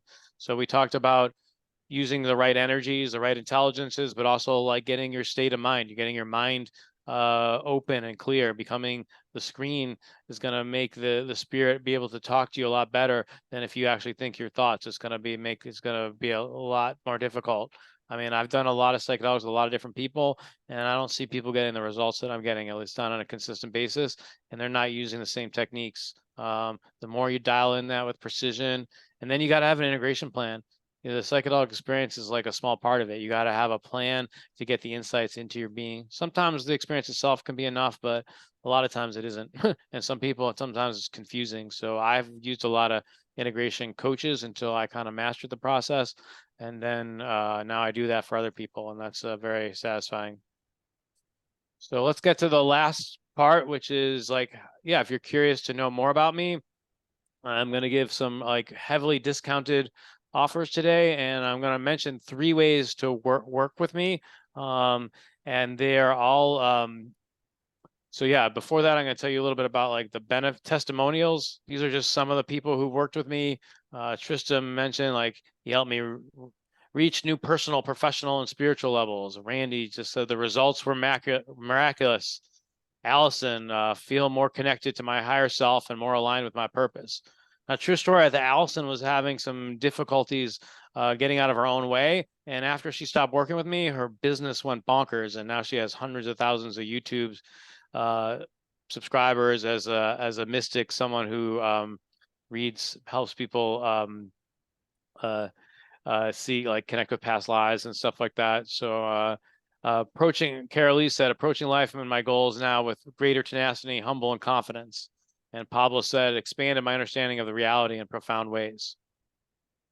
So, you know, a lot of people can get different things. These are possible benefits. I have 2 programs that are completely individual. Individual programs are customized to just you, whatever you need. I'll figure out what tools you need. One of the benefits is I don't operate by my mind. The spirit guides me to how to meet your needs. And I've done so much different spiritual work. I can save time where to focus. As I mentioned, I'm good at helping people increase their energies and keep it consistently. Definitely great at helping people with altered states and how to get the most out of it, helping people master the traps of their mind, accelerated learning with deeper integration, deeper awareness of defense patterns. I'm really good at helping figure out their particular flavor of defense pattern and the techniques to get past it. Increased happiness, new tools to clean up and feel your emotions, new tools to master your mind, the waking up, ability to feel deeper, develop intuition. Again, more compassion for self and others, less anxiety, help people find their purpose, get unstuck and move towards your dream, increase self-awareness, understand your own hero's life, understand the patterns of life, how to feel one with life. So offer number 1 is people who's like super ready for a level jump. Like you're ready to put your time and your money and just go for it. This is a 3-month program that includes 1 week where you get to just me and you in Costa Rica. I'll give you 2 of the biggest psychedelics that I know in combination. 5-MeO-DMT is one of the most powerful DMTs out there. You do that on one day, and the next day we do a big dose of mushrooms. I've done this twice. I call this level jump for a reason. I've had the first time I did this, I basically, a new energy came over to me. It's like, hey, Jonathan, you're very upper mental. You're very critical on yourself. The optimizer's good at finding out what's wrong with it. It's also critical on yourself. So a lot of people have heavy optimizers, and that experience helped me celebrate life. It's like, why don't you use your optimizer to celebrate every moment? Every moment's a magical gift, and it helped me see the joy and beauty. So it completely shifted my life. So I'm talking about, and another time I did that combination, I re-experienced like a crazy moment in a past life where I was being tortured and I just wanted to dive for like 5 hours, and I had to like, it sounds excruciating, but after it, my energy went bonkers. I had so much more energy for life, and things, more magic happened. Every time you feel these suppressed emotions, the synchronicities goes up. So this 3-month program includes weekly meetings of 90 minutes, one-on-one on Zoom. You can contact me during the week via messaging. I'm going to announce a course, a group course, which is the last thing, and that'll include that. And I'm only giving away, I only have 3 available, and the price is $13,333. And I'll tell you about the course in a moment. Then people who also, for anyone, I'm really looking for people who are committed students, because my stuff only works if you follow through with it. If you don't follow through with it, it doesn't work. So if I'm looking for people who are ready to make a change now. This one's this doesn't include a psychedelic trip. It's all just on Zoom. I've been doing this one for years. It's just meet weekly for 90 minutes. Contact me during messaging, includes the new course. Price is 4,444, 7 available. My intention is to sell these all out, and that's it for the year. So these are limited. I'm expecting they're going to go quickly. So if you're interested, pay me today, contact me today. I'll show you how to pay, or get in touch with me in a moment. And then the last thing is, I'm excited. It's the first time I've ever done a group class. So I'm going to tell you all about that. And this one's also going to be super powerful. It's a little bit more affordable, but also going to be impactful. And plus the other 2 also include that. I'm gifting it in that. So this is going to be a 3-month class. It's going to meet weekly for 90 minutes. Each person not only gets the 12 classes for 90 minutes, you get 2 private calls with me. I'll show you my my life-centered therapy thing, which is like a regression kind of thing, and also this other technique where we do energy, help you with your energies and your word languages. There'll be like a group chat or Facebook chat where I'll be answering all the questions. I'm going to make sure everybody learns this stuff. I'm so committed. I'm like, when I do something, I do it right. So I'm going to make sure that you get the most out of this. And it's I told this to my business coach, like, how much should I charge for it? He's like, that's a $3,000 class. But because it's the first time I'm doing it, and I want to make it a perfect product before, it's only $888, really cheap. I'm only going to let 33 people into that class. So a little bit more about the class. It's going to be from June 8th to August 24th, noon Eastern Standard Time. Every class will be recorded. You'll have access to it. You can download it. You can, you'll have access to that class and be able to listen to it on your own time. If you can't make it, there'll be workbooks, guided meditations, and we're going to get into altered states. It's going to include all kinds of things. I'm going to get into the slide on it next, but one of the things it'll include is at the end of the class, one of the last, like I think it's week 10, we'll actually do an altered state with breathwork over Zoom. My friend Randy's a professional at doing that, and I'll teach you how to prepare for it and how to integrate that using all the other tools. So you got a direct experience. So if you're interested in learning how to use psychedelics more intelligently, I'm going to give you the exact tools you need to do that. So it's a big deal, and then you'll have that skill for the rest of your life. So like session 1 is going to be like some tools to raise your energy. Session 2 is going to be about really getting intimate with your personal defense patterns. 3 is going to be like a focus on how do you feel deeper? How do you get past those suppressed emotions? Session 4 is going to be more about your personal recipes for more energy. I'm bringing stuff from all my teachers, my epi-energetics teacher, my Chi Energy Heals teacher, integral theory, conscious language, pretty much anything I got from any teachers, probably somewhere in here, all mixed up. Then we're going to help you figure out what your goals are, what your intentions are, and how to bring the stuff together. Each class will build on the next one. So it's going to be a lot of stacking, and there'll be a lot of integration assignments.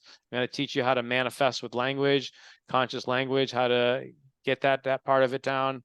We're going to increase your understanding and compassion. We're going to use some models. We're going to help you use some of these models to help you understand some of your shadow patterns. We're going to do altered state preparation, the breathwork session, integration, and then the last session, we'll put it all together and make sure that you're off and running and can continue using these tools in the most dynamic way. And if you sign up today, I'm giving you an extra 90-minute session to be used by June 1st. And I'm going to do like a group call, one in March and one in April and one in May. So we're going to keep in touch, even though the class doesn't start to June. So I have a chance to market and get more people in it. I'm gonna for those people who get going, you're gonna get in a group chat right away, and you have access to me for answering questions. And I'm gonna do more classes, and the people who sign up for the first one will get first dibs on the next class. These are some different payment options. If you're interested, you might want to take a screenshot, or I think everyone has a copy of the slides. I think maybe put that back in there, Phoenix in there, if in case they didn't get it the first time, so they get the slides, so they can have access to all this information. And I'll also send you the recording. Let's see. These are some ways to keep in touch with me, also in the slideshow. And I'm going to come back and answer questions about the program, my offers, and also about anything else you got going on. So what kind of questions you got? Oh, we're doing well in time. We got 15 minutes left.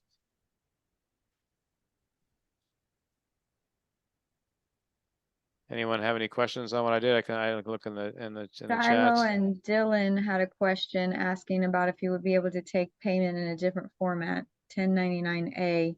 I imagine you could find something. What is it? 1099A, I'm not familiar with it, but I don't know what a 1099A is. What is that?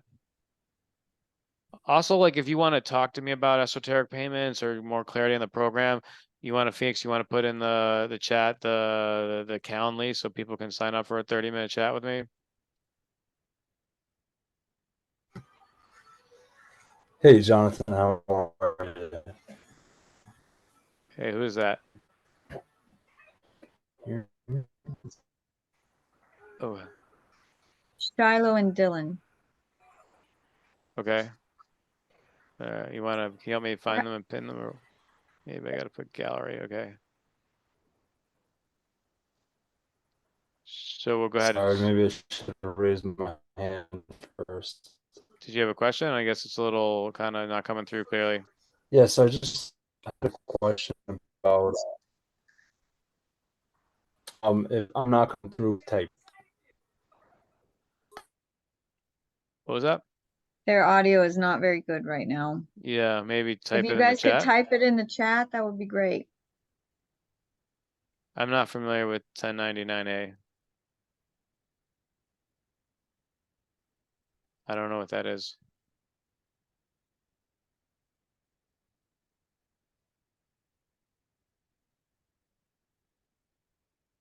Any other kind of questions or comments?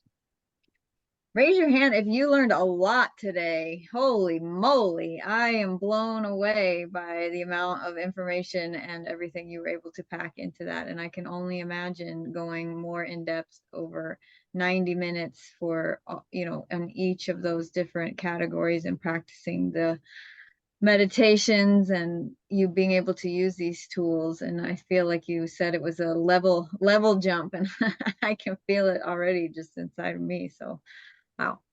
Thanks. Andrew, you had a question?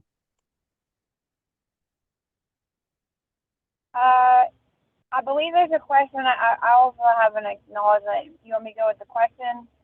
Oh, no, you can do an acknowledgement. Go ahead. This is just transformational, just seeing you from my perspective and you offering this. I just want to appreciate your work, your experience, and what's coming through you. It very much resonates with my soul. There are certain things that you brought to light that have been coming up organically through me, and I don't have the journey that you do. So what is your low end offer? What is the low end offer? It's very, very valuable, and I do believe, like, yeah, I'm like in an ascension process here, and I would love to benefit. And yeah, if you come up with a benefit for like where I'm at, I would definitely be catalyzing that with other people in my networking community. Yeah. Yeah, I think the best thing to do right now would be I'll probably have some like less expensive, like maybe more 2-hour classes for like $88 or something, and on the regular. So maybe get on my email list. Would people be interested in that if I did more stuff like that? Yeah. But yeah, I mean, you got a couple months to come up with the 888. I promise it'll be a worth your time and money. Thank you. Hey, I see one of my people who I work with a little bit as Christoph. I was wondering if you could say a little bit about, maybe you've worked with me a little bit one-on-one, if you could give people a flavor of what that's like. I Yeah, sure, Jonathan. appreciate it. So we're right at 1 month into your 3-month program. And I can say from my own experience, it's been in many ways the glue that has brought together many things I've been doing independently, and also wrestling with some of the challenges of specifically integration. Doing some work in my own medicine work, my own self-study, music, awareness of the moment, sinking in with others. And during this time, what my mind has been lacking, I feel, is like this something that my heart knows is needed. It's like a systematic approach to keep things on task. As life kind of creeps in, as patterns slip in, being able to navigate them quickly and with ease. And in a very short amount of time, I really feel so good about my ability to rein things in very quickly and maybe less frequently, like actually becoming a little more proactive, like knowing how this dance goes to where I can anticipate some of the movements. And so while it's still expanding, over the course of this first month, I'm really pleased with what the world's reflecting back to me, which is a noticed difference in my being. So I know that goes through a lot of, my own personal journey, but that's where my experience has been. So thank you for giving me some tools. And, Yeah, welcome. I look forward Pleasure. to the next 2 months. Yeah. It's a pleasure working with you. Thanks for the kind words. Appreciate you. Thank you, brother. Yeah, what can you say about someone who with fears of doing cycle but wants a level jump? Yeah, that's a good question. Yeah, you want to dip in slowly. Yeah, you probably like smaller doses, and also, I help people with that, with their anxiety. I mean, I used to be super anxious when I first did ayahuasca. I felt like the medicine was like, Jonathan, I can't work with you. You're so tense. And it was like almost like the medicine gave me like a massage, and then it's like, okay, they did that for an hour. It's like, okay, now we can actually work with you. So that's an intense medicine, but you can do like handshakes, and also part of it is changing your identity, because the anxiety is in your thoughts and your feelings. And when you start doing these meditative techniques and you start becoming the space beforehand, and you get into a higher energy right beforehand, because that's what I do. I get into a completely higher energy state whenever I got something big to do. Like I say, if I'm doing a psychedelic journey, I'm going to get myself. So I'll teach you how to do different chi techniques and work with different energetics that you can do right before. That'll ease your anxiety right there. I mean, so there are definitely ways to do that.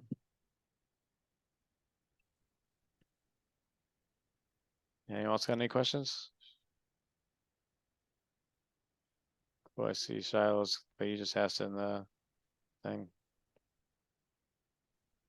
Also, I'll take questions about the content too. If you have questions about anything I said, I went through a tremendous amount of material. I hope you found some good nuggets in there, some shifts.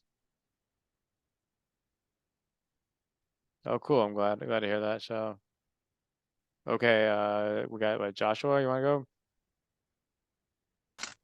Hey, Jonathan. Hey. Yeah, good to be here with you. Yeah. Thanks for coming. Definitely. Yeah, I love the timing of this and just everything that you're bringing to the front for so many. I'm so glad and I'm proud of you for making the choice to do a group one now. Cool. Thanks. Yeah, I'm excited to bring us more people. Definitely. You're gonna keep rocking.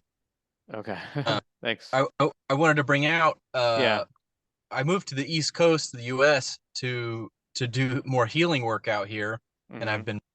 I've been meeting some healing community, and now they're asking me to lead workshops and design and different kinds of uses for their spaces. They have studios that they run like healing retreats, and they do like readings and small group healing workshops.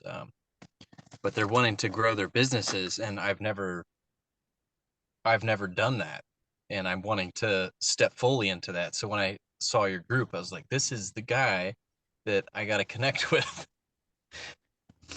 Cool. Yeah. I mean, I help people with, I have a lot of clients who come to me with business issues. It's not just because the more you connect with your feelings, and also the energies aren't just used for healing. The epi energetics, and Christoph and I was talking about that with him, is like, how do you direct your energy towards it? Maybe there's some psychological blocks, but I combine, I didn't talk about this yet, so I'm glad you brought it up. I call part of my program called defense to offense. So I'll find out where you might be in some defense patterns and how to get out of it.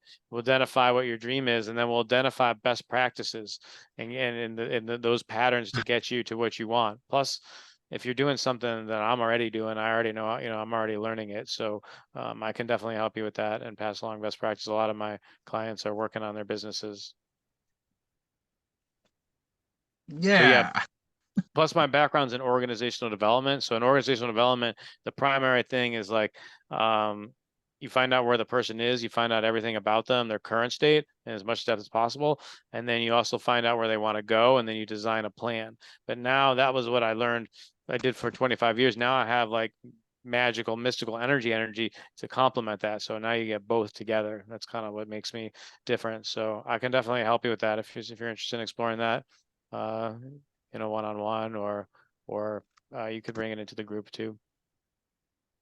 Okay. I wonder how to best shape that, if we should deal with that here or in private. Yeah, I mean, I got a couple of people I want to ask questions. Why don't you set up a one-on-one with me? I'm getting. So there's a Okay. Calendly link in there. Yeah, you can do it right after this. I'm available today. All right. Yeah, or as soon as possible. I'm getting. Why it's hot for you. All right, cool. I think that'd be good. Appreciate Thanks, it, Josh. man. Yeah. All right, Happy. Carlos, thanks for coming.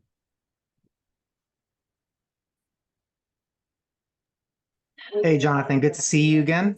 Yeah, good to see you too. Thank you for this. I have a question. I find myself in a very transitional place. Like there's a lot going on, and I saw in one of your slides, it dealt with purpose. And Yeah. so I want, I feel like I'm being pulled in a lot of different directions in regards to my future. And so I wanted to ask, can you talk a little bit more about like maybe how that happens with your work in regards to assisting people find their purpose? Yeah, that's a great question. So, so purpose is, there's something called an ikigai, which is the phrase that means you want to find out what are you passionate about? What are you good at? What does the world need? So we'll help look at that. One thing is also we'll look at like what problems you solve for yourself that you have to offer other people. Sometimes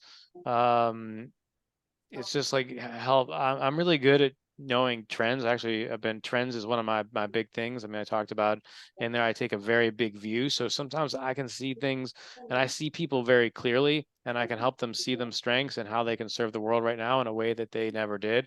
Another thing is I'll give people exercises and I'll help you get into higher energy states so you can reflect on it yourself. It's always got to come from you.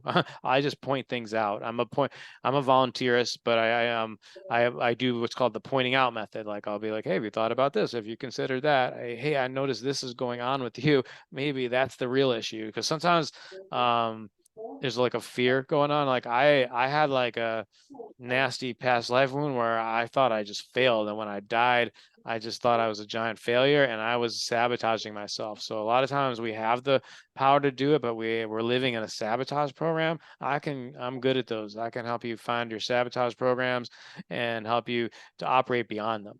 So it's about like quickly identifying like when it comes up. So a lot of times we already know how to do it, but there's something else that's just scaring the living shit out of us, you know, because there's an association was in my consciousness. I found out in my consciousness I had spiritual success and torture death in my field, and it's like no wonder I was avoiding things.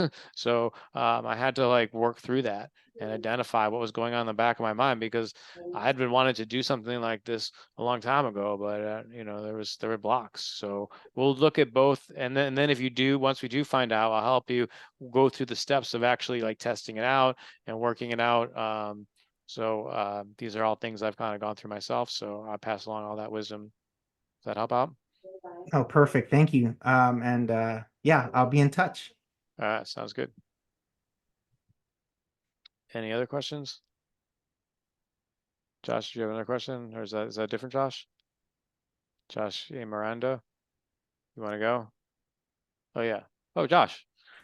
Hey. Apollo. Hey, Yes. great presentation, Jonathan. Good to see Oh, you. thanks.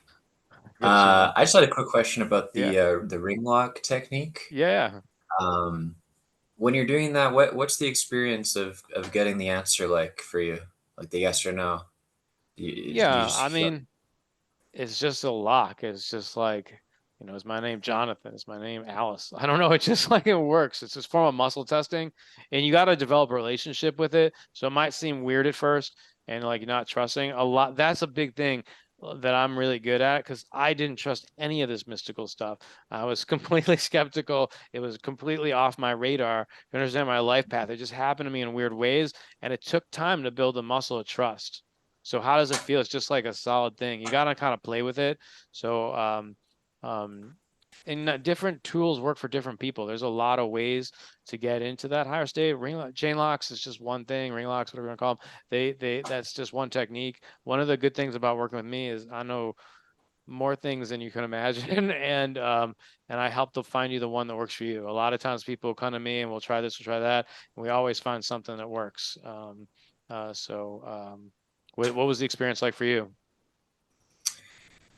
Yeah, I guess I was just maybe I was too in my head. I felt like I couldn't get a clear answer from that. Yeah, I mean, it's just probably like you're doubting your feelings, and there's a sabotage program going on. It's normal. So yeah, I mean, uh, it takes practice. I mean, I'm not gonna, I'm good and I'm fast learner, and you got to practice it. The people who have like a crazy amount of success who work with me, they follow through and they develop habits, and just a doubt. I mean, I doubted my feelings too. People who are really intelligent, have a block and a lot of feelings. The mind is a defense pattern, so it's like the deeper the wound is, the faster the mind goes. It's to avoid it. It's like, oh, that's it. I don't want to feel that. Oh, that's the craziest thing ever. You know, it's like, so you're in your mind a lot. You probably also are. You're definitely a super deep feeler, and you just have to learn to trust your feelings. You might have a blockage there, and you might say, I'm getting for you. It's safe to feel. It's safe to feel is a good decree to start. Just starting to trust your feelings.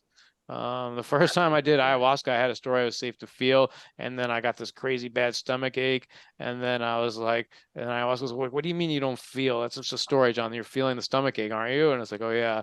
And then I had this weird thing where it said like, I don't like this feeling. It's not safe to be in my body. I want to be in my head. And I'd never seen that like happen. But psychedelics are like a microscope. They show you what's going on in your mind. And then I saw that that was happening in my unconscious. Every time I had a feeling I didn't like, I was going back to the mind. And I had to like a surgeon, I had to undo the programs that were preventing me from doing that over and over again. And so I'm a psychic surgeon. I can help you with that. I can help you see what are the stories, what are the decrees you've made when you're wounded that are preventing you from feeling your feelings. And so you can access your God-given gift to feel your feelings. I mean, and feeling your feelings, your intuition, it's the same thing as Christ consciousness. That's what Christ consciousness is. It's connecting to the weaver and the soul intelligence. They're just different words for the same thing. The Buddhists call it knowing. Every tradition has a language for it, but learning to feel more is the doorway. So hopefully, any more questions? Okay, cool. Dave, I love Dave. What's up, brother? Oh, hey, Jonathan. Yeah, back to your offer there, the first one, the biggie. Yeah. You kind of went fast, and something about Costa Rica and what's included. You're talking about a workshop? Is that a one-on-one? And then No, that's a one-on-one. Yeah, that's a one-on-one in Costa Rica. You put on pause. Part of the village or what? Oh, Earthwaking? no. I mean, no, this is separate from Earthwaking. We would probably get like an Airbnb together. Or something. Oh, I see. I mean, okay. I don't live at Earthwaking. I mean, I love Earthwaking. I'll definitely be visiting. But yeah. No, I was just curious if you are you. So, do you live in Costa Rica? Are you looking at a location or? You keep going on mute. I'm just So trying to get yeah, some I travel a lot. I have a car down there, so I'll pick you up at the airport. We'll get a spot Oh. together. We'll work together. I probably, if someone wanted to do that, I would suggest it comes with the course. I would say like, let's take the course and then like do it in the fall. But yeah, that would probably be ideal. But yeah, I would include like we wouldn't just go right into Costa Rica. We would spend some time together. I'd figure out what's going on with you. I'd give you some tools. So by the time we get to Costa Rica, we have it dialed in, and then we can go to work.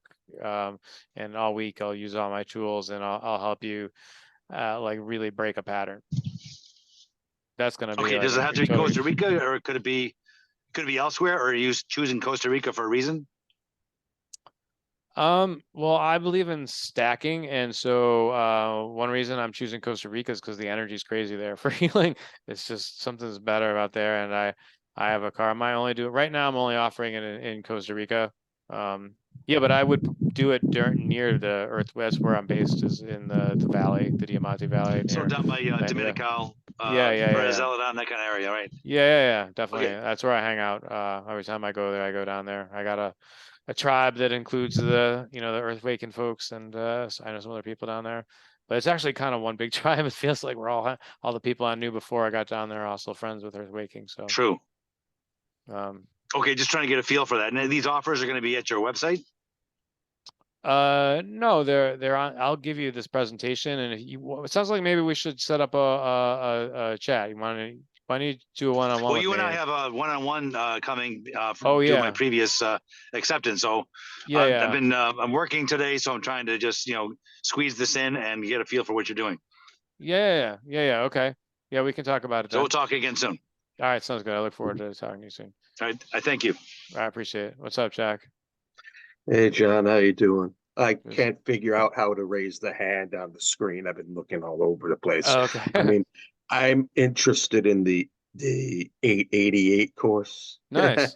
I know you had a PayPal, and I don't remember the link. Is there any way you could send the? I don't know if you could send a link to my IM, because I have PayPal later, which means that I could sign up for it and I have 6 months to pay it off. Okay. So it's just my email. Do you want me to send? I mean, yeah. Could you send it to my Facebook IM?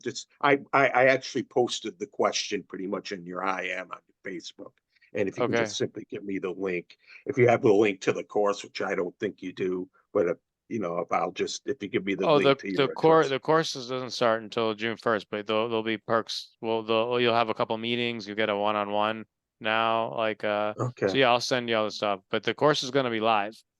It's not going to be. Yeah, that's fine. That's what I prefer it, like what we're doing now. I prefer it like that. Yeah. You're going to be interactive. Obviously, I don't have the one of my biggest weaknesses is one of my biggest limitations is financial. Everything's financial. I don't have the money to invest in, Yeah, yeah, yeah. even though Well, I want to do it, you know. I hear you. But I can help the people get 88 over is that. like a good one. Good, good. All right, I just sent it to you right now on Facebook. Okay, So thank you, message me John. more if you know any more. Yeah, I got any questions. Okay, thank you.